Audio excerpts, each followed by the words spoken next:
Assalamualaikum warahmatullahi wabarakatuh. Bismillahirrahmanirrahim. Hamdanillah, salatan wassalaman ala Sayyidina Muhammad ibn Abdillah Rasulillah wa ala man sahibah wa tabi'ah hudah. Amma ba'd.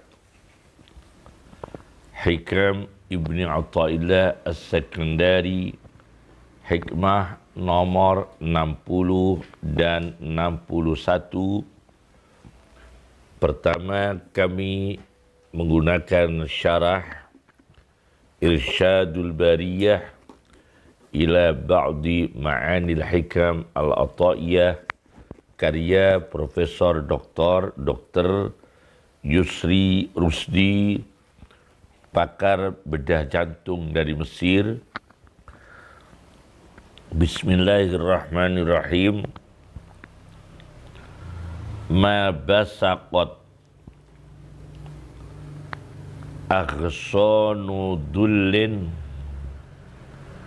illa ala badri tama'in.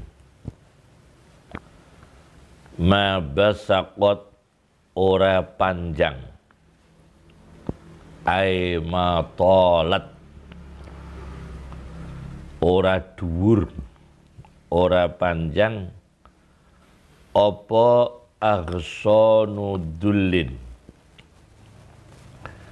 dahan-dahan kehinaan, illa melainkan, ala badri tama'in, ing atase benih tamak.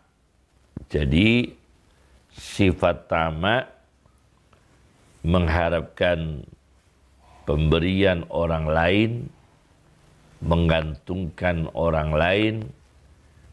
Parasit ialah membawa manusia itu menjadi zalil atau hina. Beliau Profesor Dr. Yusri Rusdi mengutip hadis Nabi SAW, manusia yang diperbudak materi. Beliau mengutip hadis Nabi, in utiya radiya wa illam yu'ta sahita.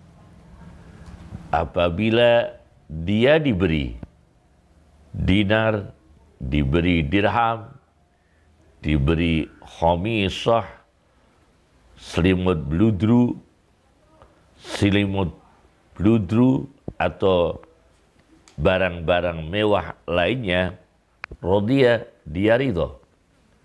Dia memuja yang memberinya, dia mendukung, dia memilih apabila dalam kontestan politik. Wa illam yu'ta sahita, dan apabila dia tidak diberi, maka dia marah, tidak memilih, mencela, membuka aib orang itu. Nah, ini sifat-sifat hina akibat ketergantungan dengan manusia, yakni parasit dan tamak. Kemudian, maqadaka syai'un mislul wahmi, nomor 61. Tadi nomor 60. Maqada, ora memimpin. Qaid itu pemimpin, panglima kalau dalam peperangan. Ora memimpin ka ing sira apa syai'un sesuatu, mislul wahmi, sepadane seperti waham, salah duga, salah sangka. Beliau Profesor Yusri Rusdi mengatakan faida tawahamta annal khalqa yanfa'uka aw yadurruka syirta abdan lahum. Maka apabila saudara salah duga bahwa makhluk itu menentukan manfaat kepada saudara, menentukan kerugian kepada saudara, maka saudara menjadi budak mereka, sirta abdan lahum, karena tidak ada kemandirian. Ini di halaman 198.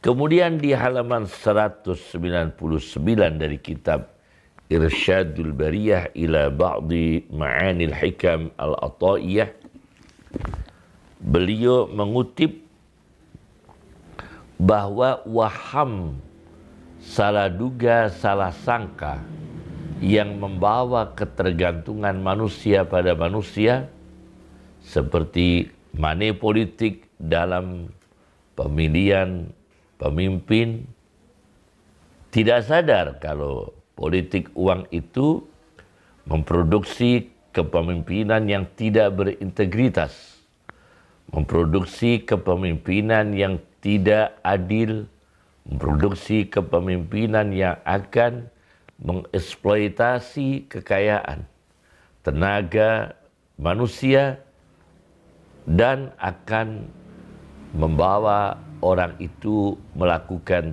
tindak pidana korupsi karena pengeluaran yang sedemikian besar untuk memenangkan kontestan politik. Nah, ini sebetulnya waham, prasangka, dugaan manusia hanya menikmati beberapa hari dengan uang 25.000, 50.000, 200.000, atau para orang-orang tertentu dikasih 10 juta misalnya, hanya dinikmati beberapa hari, hanya dinikmati sebentar. Tapi kekayaan yang akan dikeruk, korupsi yang akan terjadi, sewenang-wenang yang akan terjadi, dan banyak pengusaha-pengusaha yang ikut dalam kontestan itu menjadi bangkrut. Dan ini akan merugikan banyak sosial, terutama karena dia seorang pengusaha, pengurangan tenaga kerja manusia akibat uang yang habis untuk kontestan politik. Ini juga waham. Maka Syekh Yusri Rusdi mengatakan dengan ayat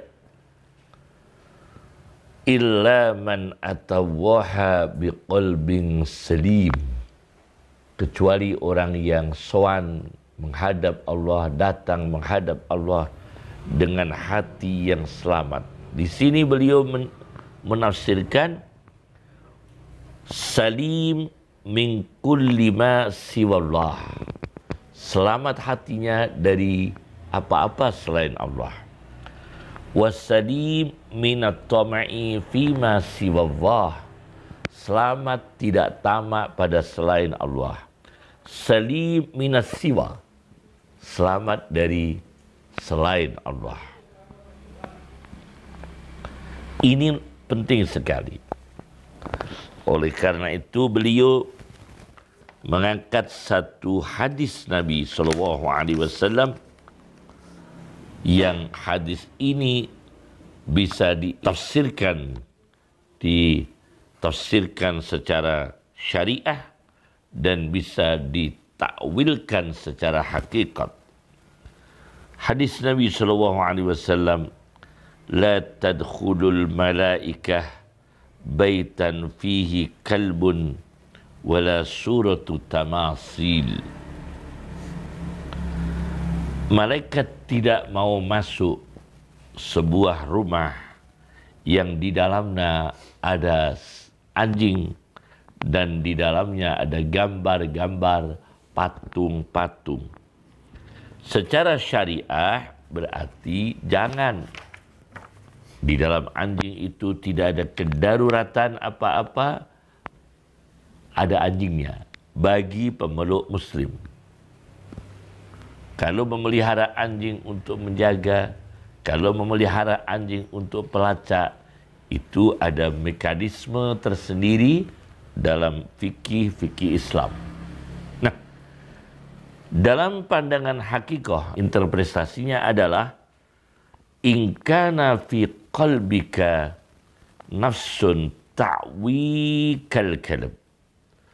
Jika ada di dalam hatimu jiwa yang melolong seperti anjing, wasuwarul akwan, dan di dalam hatimu itu ada gambar-gambar alam, gambar uang, gambar rupiah, gambar dolar. Di dalam hatimu gambar pound sterling, gambar euro, gambar dinar, gambar dirham, la tadkhuluhul malaikatu aidan, maka malaikat tidak mau masuk di dalam hatimu.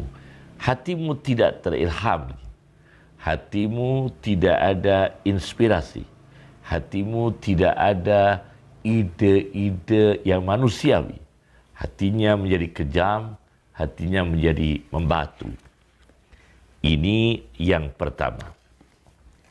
Kemudian saya ambil dari satu kasus dari Sarah Hikam yang lain dari Dr. Muhammad Said Ramadan Al-Buti, yaitu Syarhun wa Tahlil jilid 2. Beliau menceritakan satu peristiwa luar biasa di jilid 2 halaman 114-115,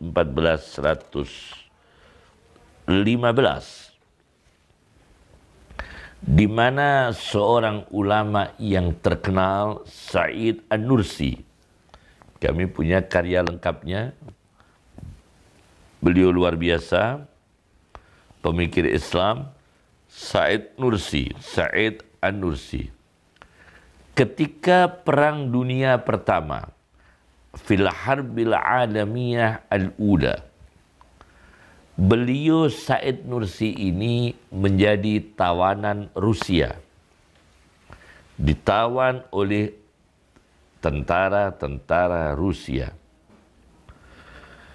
Suatu hari seorang perwira Rusia, Dhabit Rusiyun.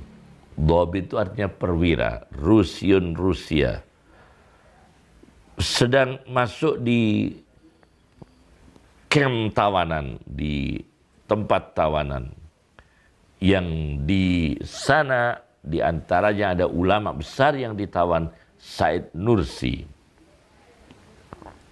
Begitu perwira Rusia ini datang ke sana, mereka yang ditawan itu qamu ikhtiraman lah, semua berdiri untuk menghormati perwira Rusia tersebut dengan ketakutan apa yang akan terjadi, apakah eksekusi mati atau penyiksaan-penyiksaan di dalam kamp tawanan. Begitu sampai pada badi'uz zaman Said Nursi, lam ya'ba' bih, Said Nursi tidak memperdulikan perwira Rusia itu datang.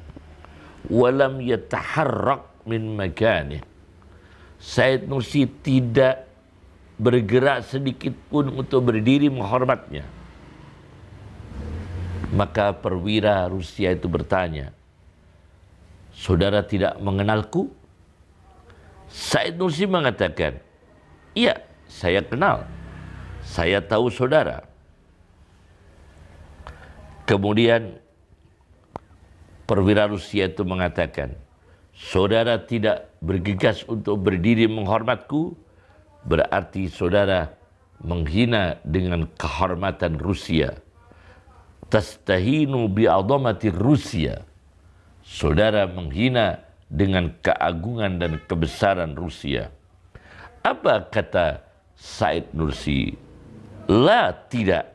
Walakin ilahi alladhi ana abduh, Dan tetapi Tuhan kami, Allah Subhanahu wa ta'ala, yang aku menjadi hambanya, ana abduh alladhi ana abduh yamna'uni, Allah Tuhanku mencegah aku, melarang aku min an azilla li ghairih, untuk merendahkan diri pada lainnya Allah. Aku dilarang oleh Tuhanku untuk merendah-rendah diri kepada selain Allah Subhanahu wa ta'ala. Maka marahlah perwira itu. Dan perwira itu marah sekali. Biasanya kalau marah terjadi eksekusi mati, al-i'dam. Kalau perwira itu marah pada salah satu tawanan, maka secara hampir dipastikan, secara otomatis hampir dipastikan, tawanan yang kena marah itu akan dieksekusi mati. Apa yang terjadi? Perwira itu menghampiri Badi'uz Zaman Sa'id An-Nursi, aku kagum dengan agamamu. Aku kagum dengan agamamu yang memuliakan kamu, yang membuat kamu tegar, yang membuat kamu pemberani, yang membuat kamu bermental mulia. Luar biasa, karena tidak bergantung pada orang lain, tidak bergantung pada penguasa, tidak bergantung pada kontestan-kontestan pemilihan kepala daerah atau presiden. Maka ini orang tidak butuh dikasih uang, wibawa. Ulama yang wibawa, tidak menerima dari berbagai kontestan-kontestan pemilihan pemimpin dengan alasan apapun, diumrohkan, dikasih uang tunai, tidak mau, karena ini ada momen untuk pemilihan presiden, pemilihan kepala daerah, pemilihan legislatif dan sebagainya. Nah, tergantung hati manusia itu, karena Allah lah yang memegang hati manusia. Kata Rasulullah SAW, yang artinya seluruh hati itu antara dua jari-jari di antara jari-jari Allah. Innal quluba baina isba'aini min asabi'illah yuqallibuha. Allah yang memolak-malik hati manusia. Apakah tertarik dengan materi atau menjaga wibawa, menjaga keikhlasan, menjaga kewiraian, dan tidak terbelenggu, tidak menjadi budak ketamaan kepada penguasa atau calon penguasa atau uang dan materi. Oleh karena itu, yang ketiga, kami mengutip dari syairnya Imam Syafi'i dalam kitab Diwan Al-Imam Asy-Syafi'i yang dikumpulkan oleh Muhammad Abdul Rahim, Diwanul Imam Asy-Syafi'i. Ini diwan, syair-syairnya Imam Syafi'i, terbitan Darul Fikr. Di halaman 362, ini syair bab Toma, ya, bab 185. Imam Syafi'i bersair, amattu matami'i fa'arahtu nafsi, aku mematikan sifat-sifat tamakku, maka aku bisa mengistirahatkan jiwaku, tidak berharap didatangi oleh calon-calon, tidak berharap pemberian dari calon-calon yang menggelontorkan uang, nyangoni ini, nyangoni ini. Tidak berharap. Karena apa? Tamaknya tidak ada. Amattu matami'i fa'arahtu nafsi. Aku matikan sifat-sifat tamakku, maka aku istirahatkan jiwaku. Fa inna nafsa matami'at tahunu. Maka jiwa, sesungguhnya jiwa itu selama punya sifat tamak, mengharap pemberian ini, didatangi ini dengan membawa ini. Coba kalau memang calon-calon itu datang tidak bawa apa-apa, kira-kira kecewa enggak? Kita ini loh, manusia biasa, ada calon kepala daerah, calon presiden, datang tidak bawa apa-apa, tidak ngasih apa-apa. Mendukung enggak kira-kira? Kan belum tentu.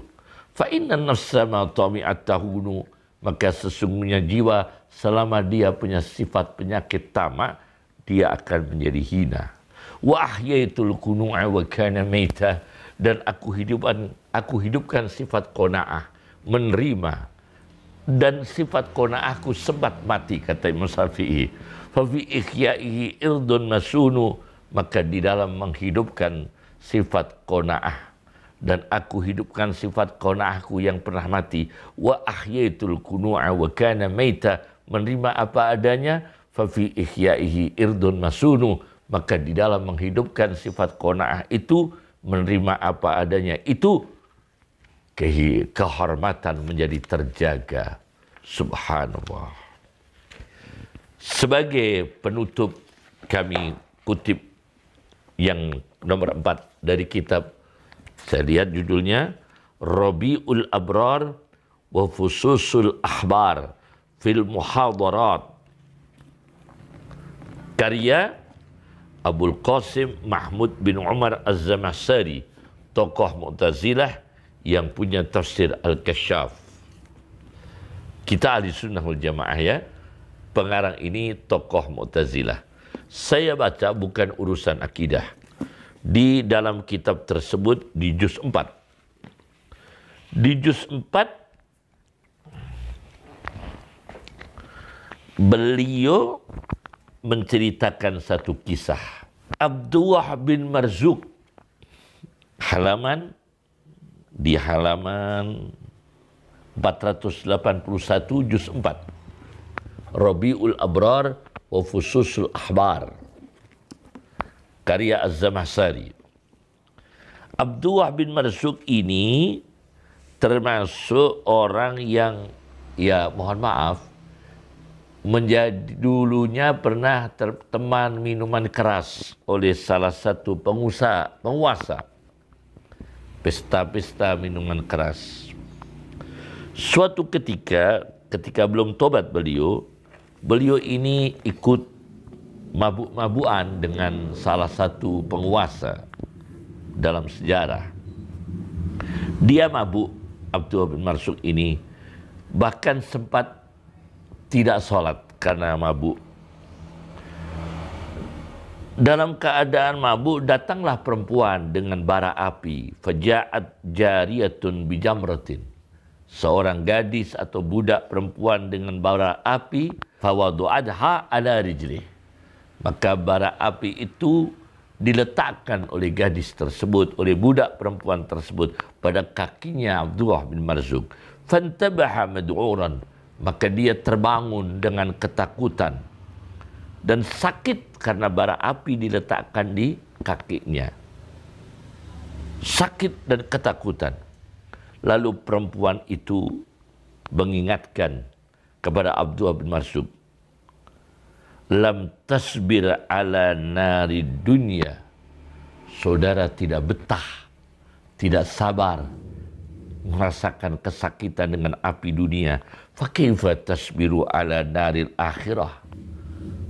Maka kenapa, bagaimana saudara tasbiru ala naril akhirah, sabar dengan api akhirat, menghadapi api akhirat dengan mabuk-mabukan, tidak sholat. Maka beliau sadar, faqama, terus beliau berdiri, fasalla as-sholawat, kemudian beliau membayar sholat-sholatnya, wa tasaddaqa bima ma'ahu, dan menyedekahkan hartanya, wa dhahaba yabi'ul bakla, maka beliau memilih jualan sayuran, mencari rezeki yang halal, dijauhkan dari penguasa yang mabuk-mabukan, dijauhkan dari berkumpul dengan penguasa yang mabuk-mabukan minuman keras, atau mabuk dunia, mabuk proyek, mabuk kekuasaan. Subhanallah. Ini luar biasa dari kisahnya Abdullah bin Mas'ud. Semoga bermanfaat. Assalamualaikum warahmatullahi wabarakatuh.